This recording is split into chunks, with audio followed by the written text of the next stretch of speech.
Welcome to our presentation of I Missed the Manger. As you will soon see, each of the ladies here in this support group have a story to tell as to why they missed the manger that time so long ago in Bethlehem. As the women talk, examine your own lives to see if you've used any of these excuses to miss out on your own celebration of the baby's birth.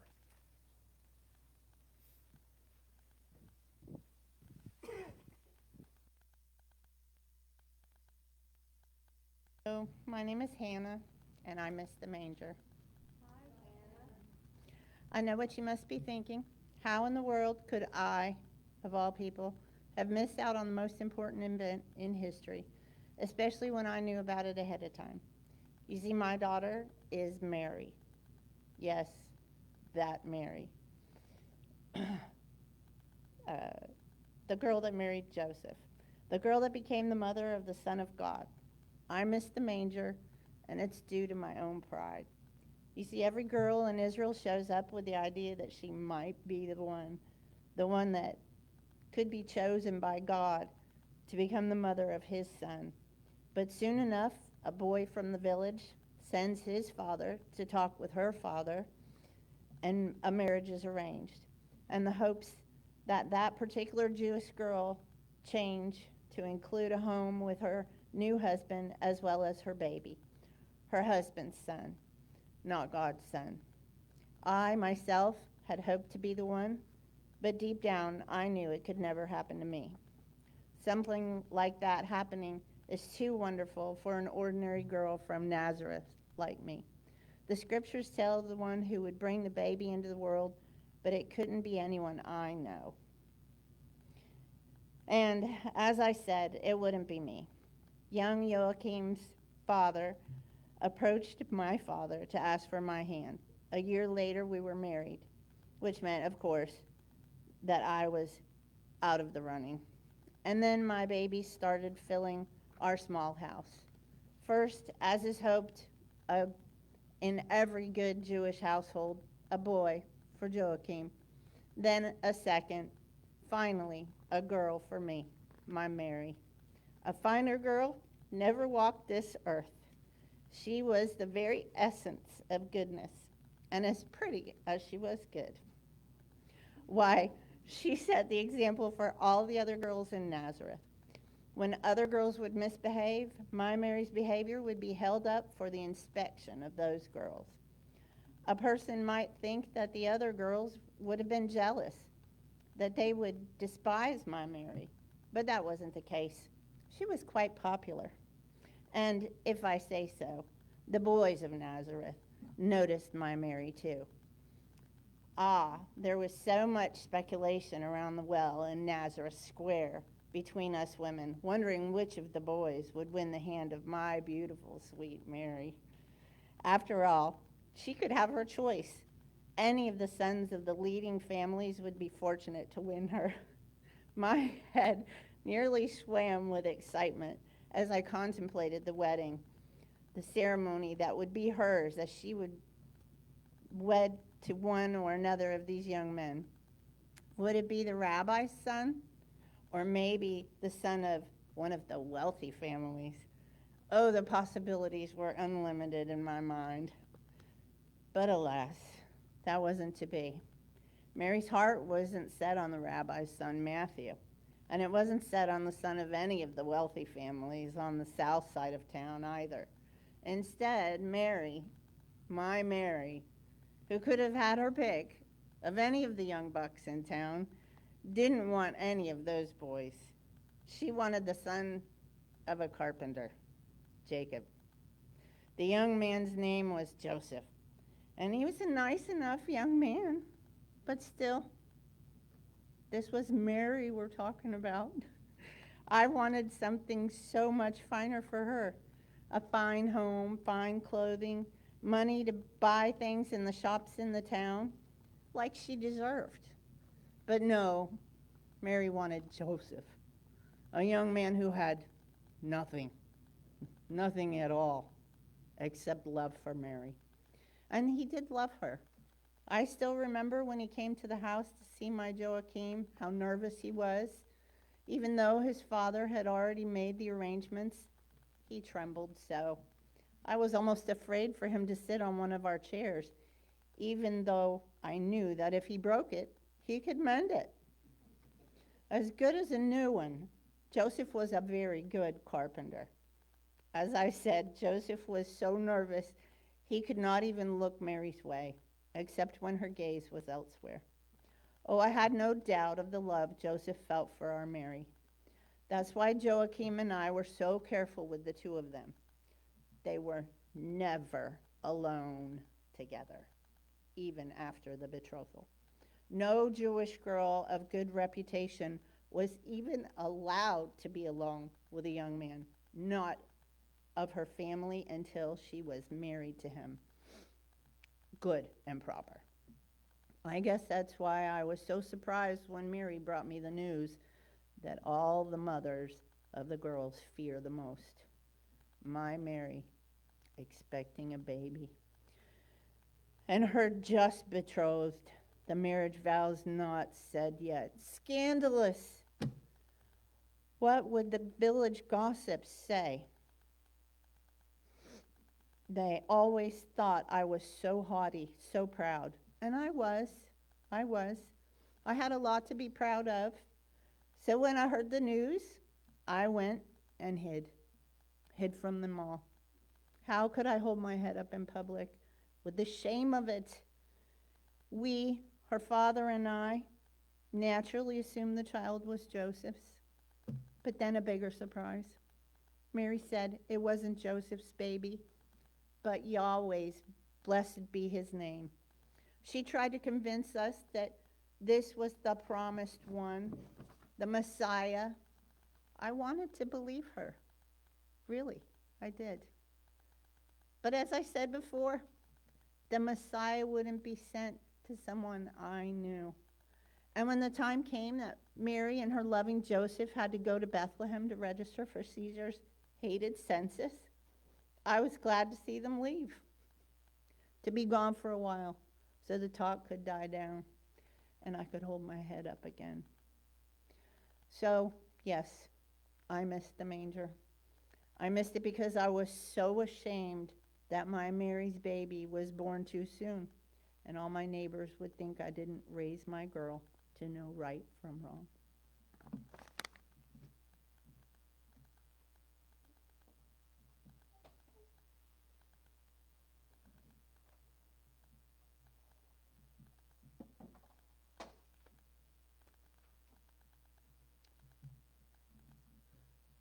Hi, I'm Joanna, and I missed the manger. Well, I know Hannah already talked to you. Now, I am not one to talk, but don't believe that story that Hannah tells. I don't believe it. But I'm going to tell you my side of this story. Now, don't get me wrong, Hannah and I are friends. We're really best friends. We've known each other all our lives. We were girls together right here in Nazareth. Our children grew up together. First, our sons grew up together, then our daughters. Now, Nazareth is a small, small town. Everybody knows everybody's business, okay? Well, there's some villages in town where people move away and new people move in, but not here in Nazareth. We're a little town. Nearly all of the 400 people that live here have lived here all their lives. They're just not one to go off. They just stay where they're planted. We aren't the ones to move about, like I said, not us. But, oh yeah, where was I? Okay, wait a minute. Okay, my friend Hannah and her daughter Mary, oh, Mary, okay. Hannah had such hopes for her girl, and to tell you the truth, even though I didn't show it to Hannah, her head was already big enough, okay? She had good reason to be proud of her girl. She was the prettiest girl that ever walked the streets of Nazareth, I'll tell you that. And now my Sarah, she's a sweet girl. Never gave her father and me any trouble, not at all. No one ever called her pretty, not like Hannah's Mary. Like my own family, Hannah's firstborn was a boy.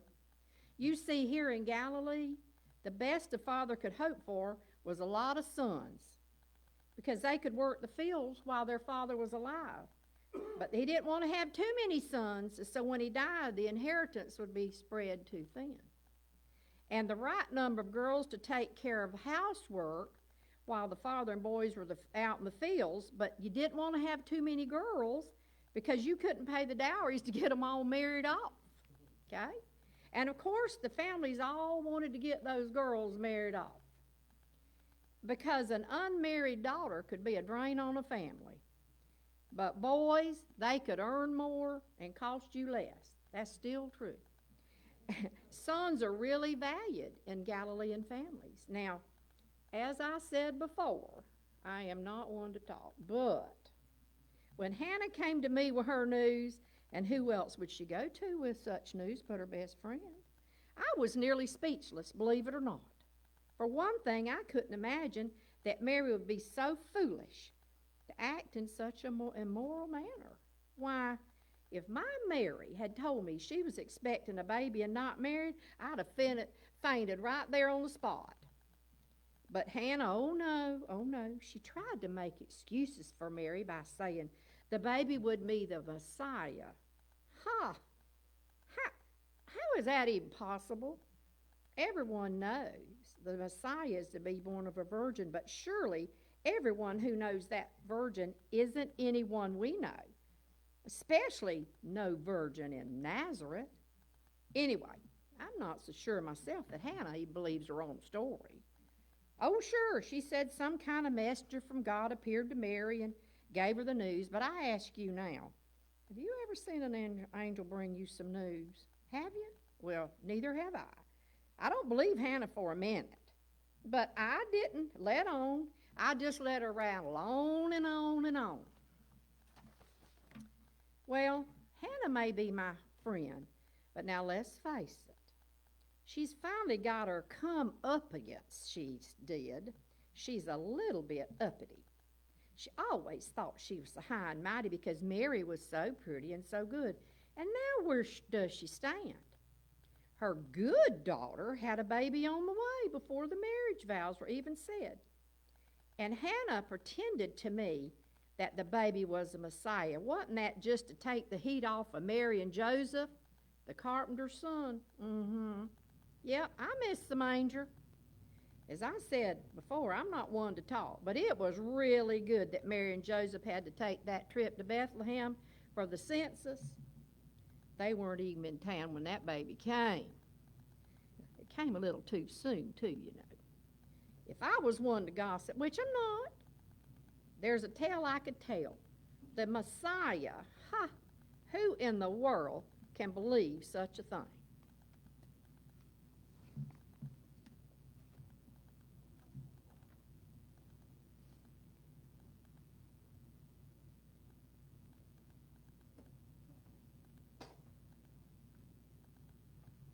Hi there, my name is Rhoda, and I Missed the Manger. Whew, let me just dry off my hands and take a deep breath. Do you have any idea how busy an innkeeper can be? Even during normal times, my life is busy. Why, I have to cook meals for all the guests, clean their rooms, wash their bedding, clean out the stable even. I keep the animals fed and cleaned where all the animals stay, and that work doesn't even include what I have to do for my own family. You see, my husband and I own a business, but yet I still have to take care of them. And if that's not enough work to keep all the other women in the village busy, but during feast days and other special times, there's so much more travel to our town, which means more guests, which means more work for me. It wasn't so very long ago that Caesar, you know that guy called Augustus, cursed be his name, he called for a census for all the people.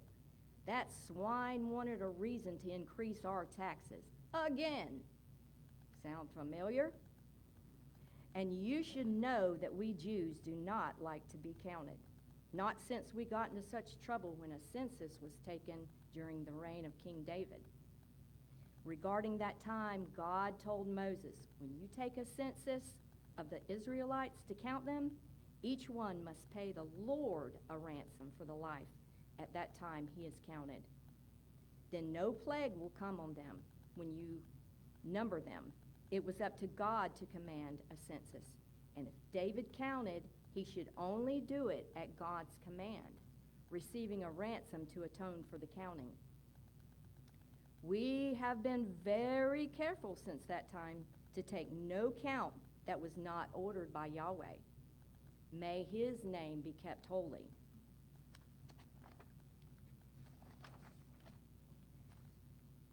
But to get back to the census that caused our recent increase in business, this count was ordered while Quirinius was procurator of Judea. This, of course, was not the only counting of the Jews by the Romans. It was merely the first of a series of countings and the raising of our taxes. The way the Romans worked a census, the head of each household, usually the oldest male, had to provide details of the property and who lived on it, including family members, those that he employed, people that lodged there, and the slaves. The name, the age, and the relationship to the head of the household was provided, and as you can determine, the number of people traveling at that time could have been much higher than it actually was. After all, every single person had to travel to the city of his origin. But as it was, the roads were clogged with those traveling to be registered, and the inns throughout the country were filled to overflowing with guests who didn't want to be there. And innkeepers' wives, me, who were worked to death. Oh, here I am, running on. I'm so thankful to be in this support group, somebody that will listen to me. I actually talk too much. Anyway, the time of the census was very busy for us here at the inn. The first of the travelers to Bethlehem filled our inn entirely. We then gave up our own personal space for travelers. You see, my husband, he doesn't turn down $1, a denarius, as we call it. After we ran out of rooms, we started charging for latecomers to bed down with the animals. And as I said, my husband's not one to turn down coins. It was so hard to turn away the travelers. They looked so tired. They had to be traveling for days to reach Bethlehem, the city where King David, the king we Jews hold in highest regard, was born, and the city Augustus, cursed be his name. He decreed David's descendants should be enrolled in this cursed census. But one evening, it was quite late, and one poor couple stopped at our door. The man came to the door. A small room, he asked, was his request, but sadly there was no room available, and I turned away to get back to my workday, one that never ended during that time. But then my husband came to the door and told the couple there was a little space in the stable out back. Remember I told you my husband likes the denarius. When last I saw them, they were slowly making their way back to the little stable, and it was then that I noticed that the woman, she was very near her time. But just then a guest came up asking me for more food, and I turned away and got back to my work. Yes, I'm ashamed. I missed the manger that night. What with my work that never ended, even when the day was done.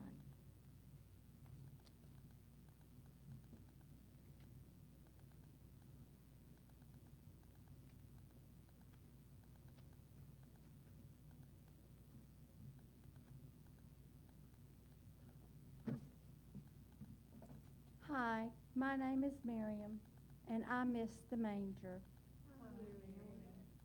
Yes, I missed the manger, but you really couldn't blame me.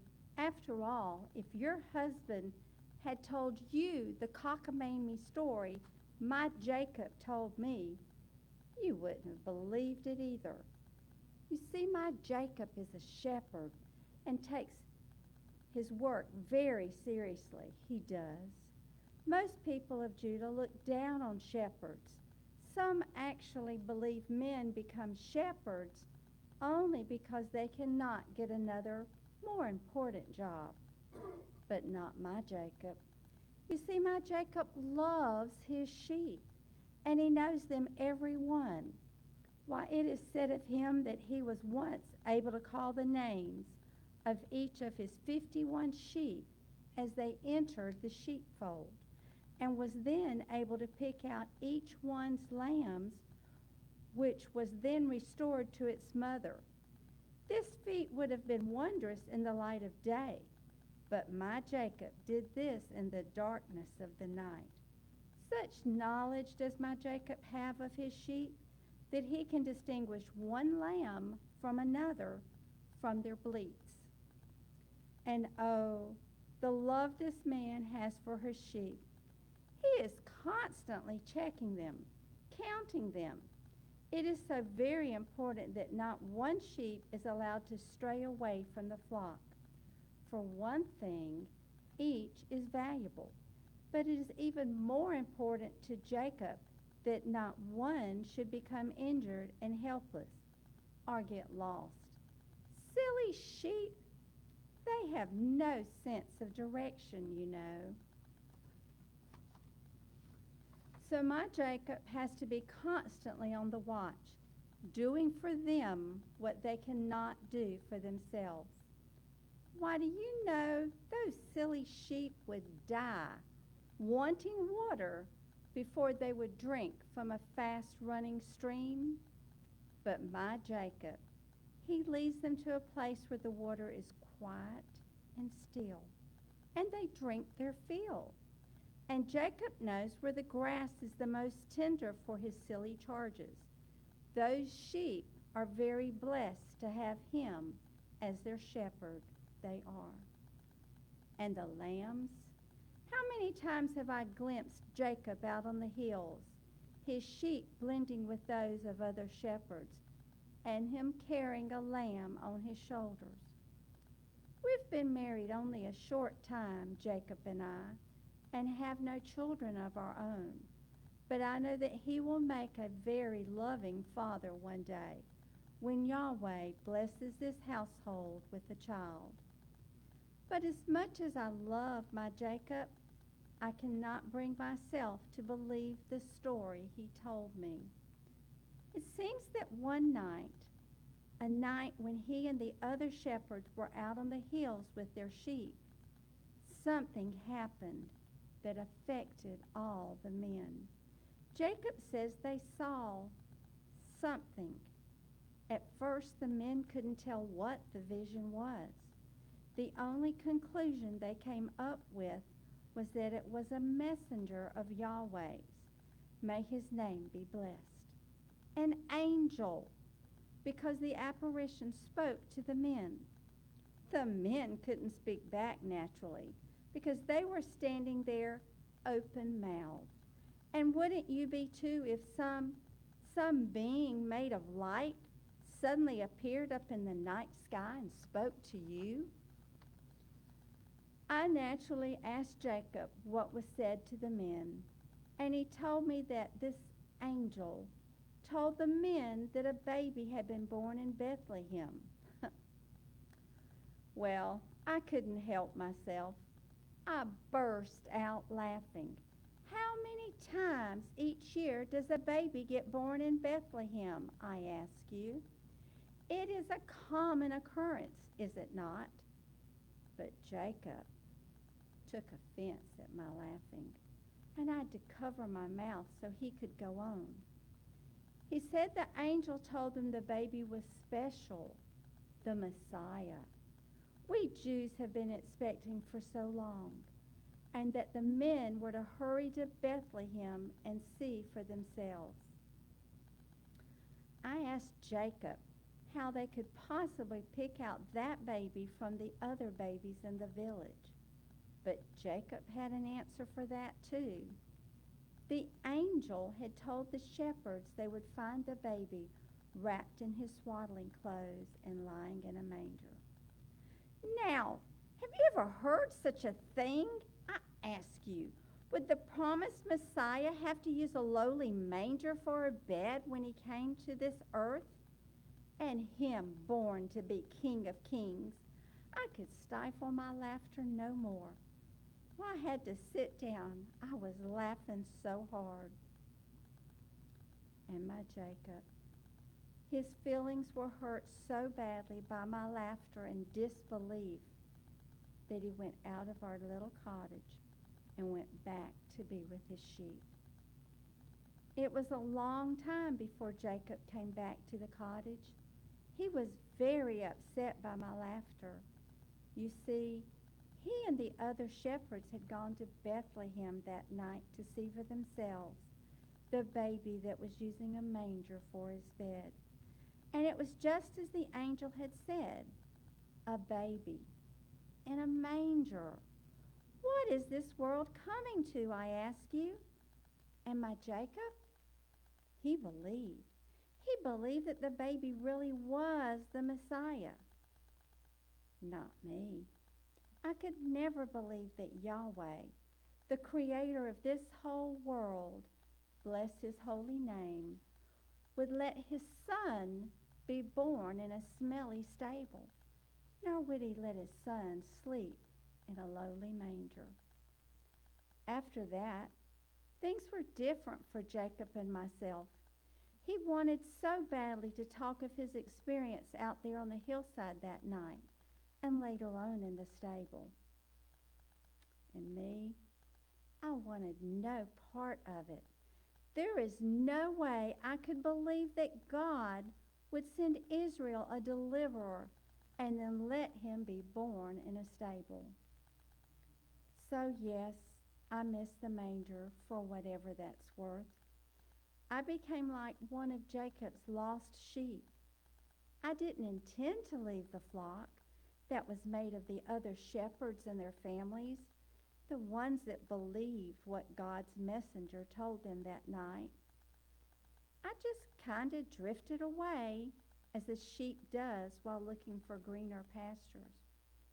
I just don't think Yahweh, bless his holy name, would allow his son, his Messiah, to be like one of us.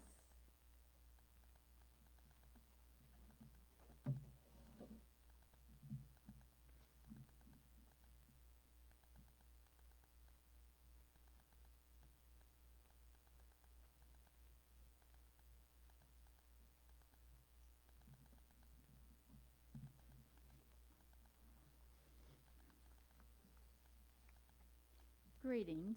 My name is Hasina, and I came to say I missed the manger. Okay, as you can see from my dress, I am not from here. My home is far, far away from here. In fact, travel from my home to Bethlehem takes many weeks, and believe me, that is not easy. You see, my husband is what you call a wise man. One of the men from the East who has spent a lifetime of studying, and studying. He studied the stars and planets. He studied the ancient writings, those of Persia, where we live, those of Arabia, those of India, and even those of Israel. Did you know that the language used in Israel's writing, Aramaic, is also the language used by my own people? And I am willing to wager that you also didn't know that the very art of writing originated in my homeland, the land between the rivers, due in part to men like my husband. My husband, along with men from other lands who, like my husband, had made their studies their life's work, spent much of his nights scanning the dark skies, watching and recording the movement of the stars and planets. I personally don't know about such things, but they know. They know where each star will be next week, next month, and even this time in the year ahead. So other men before them in Babylon, called Akkadians, had learned how the stars move around in the heavens nearly 2,500 years ago. Well, with all that knowledge, you can believe their interest when a new star appears that they were not expecting, and that is exactly what happened. Oh, the excitement that was expressed. Casper, for that is my husband's name, immediately sent messengers to men who study as he does in India, Arabia, Ethiopia, and other nearby lands. And in the next few weeks, strange groups of men made their way to our home in Babylon. They came to view the new star they had all seen and to place it on the charts each of them had by their side to make their little squiggles on the parchment that they could read, but I could not decipher that at all. They performed their mathematics and something called physics and talked to each other endlessly about the meaning behind the appearance of this star. Let me tell you, my house was truly international at that time. They came by every conveyance you could imagine, and some you could never dream of. There were graceful horses from Arabia, slow-moving elephants from India, and beautifully painted carriages from Ethiopia. Our courtyard and stables were filled, and the servants had their work cut out for them, trying to be certain that all the animals were well fed and well cared for. And of course, the servants in the house had the care and feeding of the men who came with those animals. There were some strange requests for food, too. You can be certain of that. It was all the servants could do to keep the household running the way Casper liked it. For several days, these men met. They pored over their charts and scrolls and talked and argued, and finally, they made plans. 3 of the men, my Casper, from our home in Persia, Melchior and Balthasar from Arabia, were picked to follow that star. Oh, but don't think they went alone. No. There were assistants who went with them and servants and just a lot of people. It was a large group that set out early one morning. The astronomers alone probably had at least 12, and each one of them had their own servant. They set out on camels because of the desert region they traveled beside, and had to take several pack animals to transport their foods and water and their lodging. For as you can suspect, there were few inns along the road that leads down to Jerusalem. For that is where the star led them. That is where the ancient manuscript said a ruler would be born. I can just sense some of the questions you might have, like, why was it so important for Casper and the others to follow that star? Mostly, you see, the reason comes from some ancient writings of the Jews. Many hundreds of years before this, one of our own countrymen, a man named Balaam, was asked to journey to Israel to place a curse on the enemy of a king named Balak. Can you believe in the course of that trip, Balaam's own donkey spoke to my countryman face to face as if it were? I'd like to see my Casper's face if one of those camels had spoken to him, wouldn't you? Anyway, while Balaam was in Israel during that time, he gave an oracle that is recorded in the Jewish Torah. Here is the part that has to do with the star. I see him, but not now. I behold him, but not near. A star will come out of Jacob. A scepter will rise out of Israel. A star will come out of Jacob, the very one Casper and the others glimpsed in the night sky. A scepter will rise out of Israel. That would mean a king. Now you can see why the men felt it so important to go for themselves to see this king. A king so important that the heavens created a new star to announce him. So the men gathered together what they thought they would need for the journey: food for them, food for the animals, changes of clothing, and of course they took their charts with them. But it wasn't until I mentioned that they decided to take gifts. In the end, they came up with 3 gifts often given to a king: gold, the symbol for a king; frankincense, the symbol for a priest; and myrrh, a fragrance incense also used for burials. The servants packed those valuables with the rest of the goods, and off they went. It was sad in a way for me that day.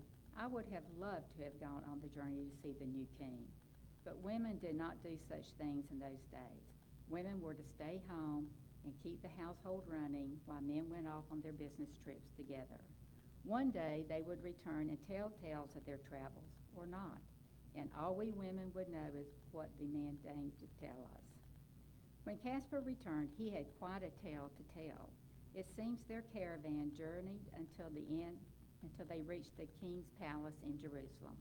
As you might imagine, their sudden appearance at the king's gate caused quite a sensation, especially for a king such as Herod, who would brook no threat to his throne. Herod even tried to trick Casper and the other men into returning to tell him where they found the baby, as if Casper couldn't see right through that ploy. We had quite a laugh at that one, we did. After Jerusalem, though, they were led to a tiny house in a small village of Bethlehem. When the men reached the house, only the babe and his mother were there, and they too were certainly surprised at the entourage that completely filled the tiny street in front of their house. How the neighbors gawked at the forward-looking camels and the strangely dressed men riding them. Casper and his friends dismounted and knelt before the tiny baby and presented the gifts to their mother. Before they left, they even told the mother what Herod had said in order to warn the little family that evil may be afoot before mounting their camels once again to return home by a different route than the one that led back to King Herod's place. Later, another traveler told Casper that Herod's fury had led him to send soldiers to kill all the baby boys in the little village in an effort to get rid of the new king, who had fled in advance of the attack. So, I missed the manger, I did. It would have been wonderful to have been there, but such a thing isn't done here. Maybe one day things will change, but not now. Women don't get to travel with their husbands on such important business trips.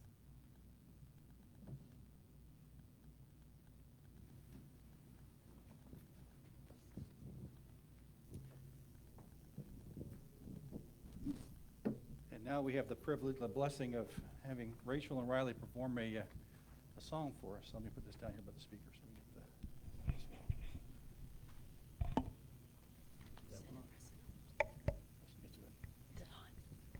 Did you unmute number 3? Try it again. Testing 1, 2, 3. Okay.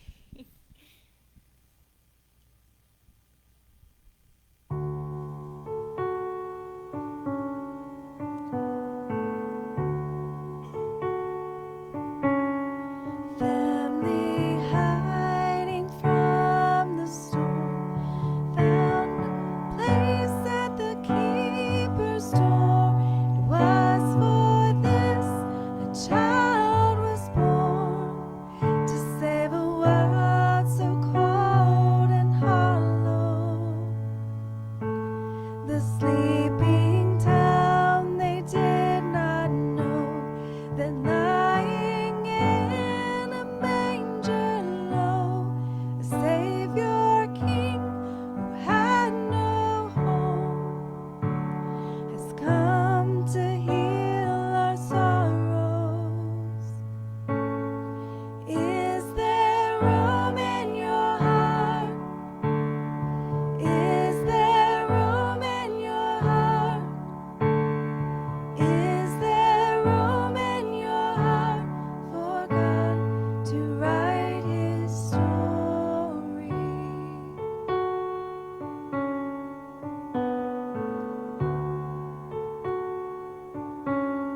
Shepherds counting sheep at night, do not fear the glory light. You are precious in His sight. God has come to raise the lowly. Is there room in your heart? Is there room in your heart? Is there room in your heart for God to write His story? You can come as you are, but it may set you apart when you make room in your heart and trade your dreams for His glory. Make room in your heart.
Amen.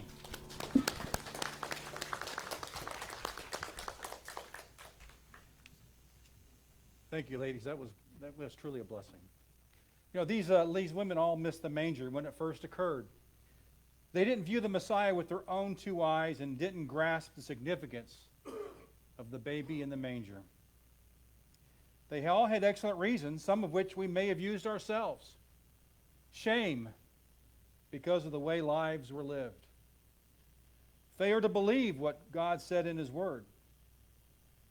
Too busy with preparations for the holiday or for company. A lost sheep who drifted away from God, or couldn't go along on a spouse's business trip. Now, what about you? Will you offer one of these excuses or another one next year? Or will you set aside the busyness and let the God of the manger fill your heart to overflowing? Thank you, ladies, for being a part of this. I think this was a wonderful message here. Give everybody a round of applause again, please.